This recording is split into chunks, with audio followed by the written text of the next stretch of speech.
हे प्रिय मित्रों, माताओं, बहनों, बुजुर्गों एवं मेरे प्रिय अनुजों, आप सबको एक बार फिर करबद्ध प्रणाम और आओ चलो परमात्मा की ओर चैनल में आपका हार्दिक अभिनंदन एवं हार्दिक स्वागत है। हे प्रिय मित्रों, जितनी भी वीडियो वगैरह होती है हमारी, ये दैनिक जीवन से रिलेटेड होती हैं, आपके नित्य जीवन में काम और उपयोगी होती हैं, आपके बुद्धि विवेक को जागृत करने के लिए होती हैं और इसी के साथ साथ जो जीवन में सार्थक हैं वही बातें इसके अंदर होती हैं। क्योंकि जो कहते हैं ना, सत्संग, सत्य मीन्स सच्चाई और संग मीन्स साथ, यानी कि जो सत्य का साथ होता है वही सत्संग होता है। और सत्य की जितनी बातें हैं अगर वे आपके अंतःकरण से निकल रही हैं तो समझो वो ईश्वरीय वाक्य होते हैं। और जो आपने कहीं पढ़ाई की फिर वो रटन किया, सब तो वे भी उत्तम होते हैं, लेकिन उनका प्रभाव सने सने कम हो जाता है। कभी देखना, जो आपके अंदर विचार आए, आपने वे विचार किसी भी माध्यम से प्रकट किए और वे विचार जब लोगों तक पहुंचेंगे तो वे क्रांतिकारी कार्य करेंगे, बदलाव करेंगे। लेकिन जब वही विचार फिर लोग सुनकर औरों को सुनाएंगे तो उनका असर स्वतः उतना नहीं हो पाएगा जितना जब आपके श्रीमुख से निकले थे। फिर उससे कुछ कम तब हुआ जब वे जिसने सुना उसने फिर दोबारा किसी को सुनाया। समझे नहीं कितने बारीक बात से बता रहा हूं। इसका मतलब क्या है? शब्दों की अपनी एक ताकत होती है, गरिमा होती है, और जैसे ही आप इनको धीरे धीरे वायुमंडल में ये बोलते जाएंगे, तो अगर निरंतर ध्वनि हो रही है तो वे मंत्र बन जाते हैं, और कभी बोले छोड़ दिए उनका तो महत्व खत्म हो जाता है। समझे नहीं? अगर आप निरंतर बोलते हैं, निरंतर एक शब्द को बार बार ध्वनि की आवृत्ति हो रही है तो यही मंत्र रूप बन जाते हैं। और चाहे इसने आपको सिद्ध मंत्र भी बताया, अगर आपने थोड़ा बहुत किया प्रयास भी वो छोड़ दिया तो आपके लिए वो बिल्कुल निष्फल होगा, कोई फल नहीं देगा। क्योंकि बार बार शब्दों की आवृत्ति से विद्युत ऊर्जा उत्पन्न होती है। और रहा मंत्रों का विज्ञान तो बहुत पुराना है हमारा। अभी कुछ समय पहले एक रिपोर्ट पेपर में आई थी, पढ़ा था मैंने कि एम्स के जो डॉक्टर्स हैं उन्होंने गायत्री मंत्र पर शोध किया है। ओम भूर्भुवः स्वः तत्सवितुर्वरेण्यं भर्गो देवस्य धीमहि धियो यो नः प्रचोदयात्। इस पे तो उन्होंने जब कुछ व्यक्ति 50-100 जो इस गायत्री मंत्र का जप निरंतर कर रहे थे थायराइड जैसी गंभीर बीमारी के लिए, और एक कुछ व्यक्ति ऐसे थे कि वे बगैर जो है मंत्र के ही दवाइयों का इस्तेमाल कर रहे थे, तो पता लगा कि मंत्र का जप करने वालों में आश्चर्यजनक लाभ पाया, और जो मंत्र का जप नहीं कर रहे थे उनमें इतना लाभ नहीं हो पाया। ऐसा क्यों? क्योंकि मंत्र की जो संरचना है ना, वो इस प्रकार है कि इसका अर्थ, मंत्र जो है ये एक वैज्ञानिक शब्दों का निर्माण हुआ है, वैज्ञानिक तरीके से रिसर्च हुई पे कि इसको बोलने से सीधा इसका अर्थ उस शक्ति से जुड़ा है जो इस सृष्टि में कार्यरत है। और जब बार बार आप बोलोगे तो वो शक्ति उस देव तक जरूर पहुंचनी है जो आप जब बार बार आवृत्ति कर रहे हो। और जैसे ही वो ऊर्जा बनकर पहुंचेगी वहां तक, तो स्वतः ही आपका कार्य होने लग जाता है। लेकिन इन सब कार्य में, इन जप में दृढ़ निष्ठा और अथाह मेहनत, सात्विक भोजन और अपनी परम शक्ति एकत्रित करके जब आप करोगे एकाग्रता मन की, तो ये पूर्ण सफल होंगे मंत्र।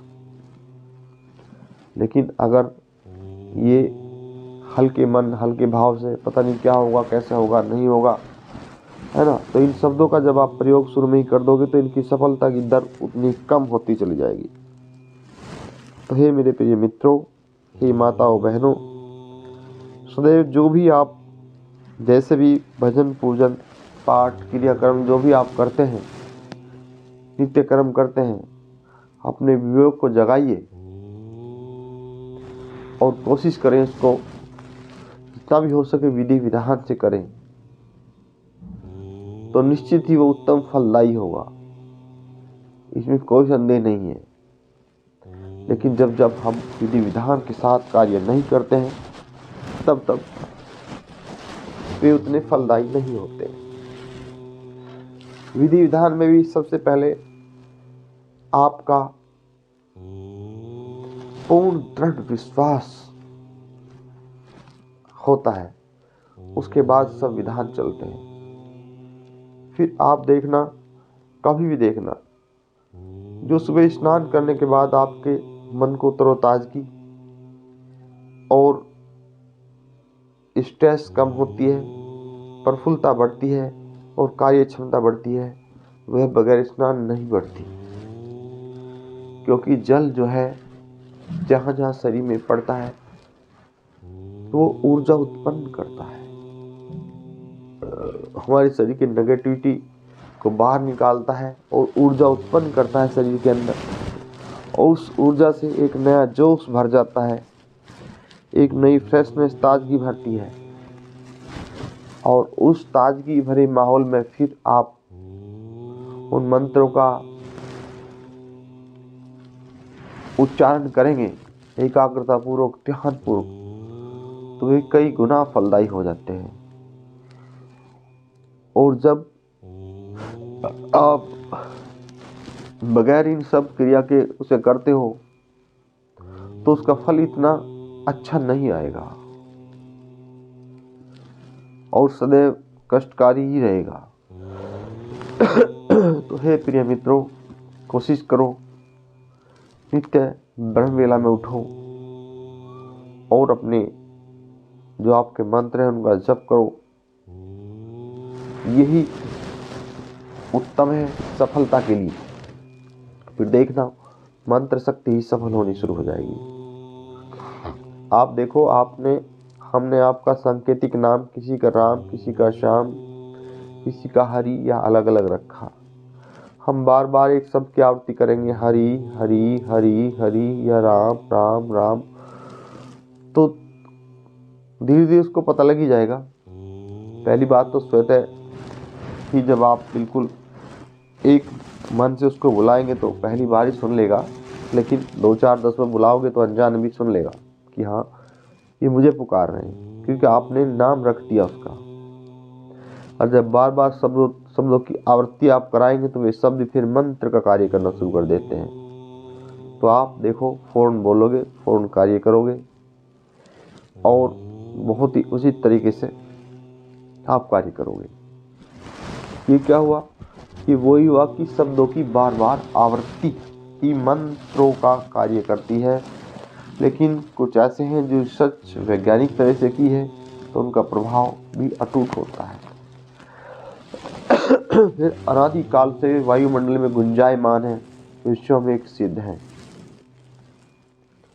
और ये जो दैनिक जीवन से रिलेटेड शब्द होते हैं, बातें होती हैं, ये वायुमंडल में स्थिर तो हैं, तभी हमारे मस्तिष्क में आ रही बार बार कि पापा को नमस्ते करो, चाचा को नमस्ते करो, मौसी को नमस्ते करो, ये बार बार आ रही है बातें। एक बार सीखा है तो बार बार बच्चा सीख जाता जल्दी। कहीं ना कहीं तो वायुमंडल में है, आपने मिथ्या नहीं किया। लेकिन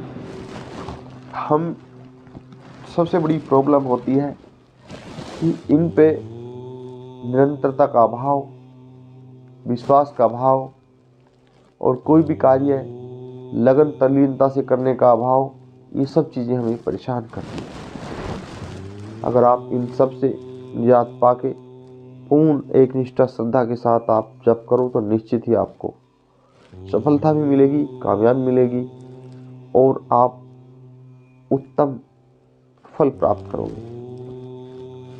इसी के लिए एग्जाम पे देख लीजिए, आप निरंतर किसी भी मंत्र को 40 दिन तक आप जप करें 1.25 लाख की संख्या में, और संकल्प ले, पहले ही संकल्प लेके जल हाथ में लेके छोड़ दीजिए गुरुदेव के सामने ही कि जो है मैं फला फला आदमी ये संकल्प लेता हूँ इस कार्य निमित्त हेतु मैं इतना जप नित्य प्रति करूँगा।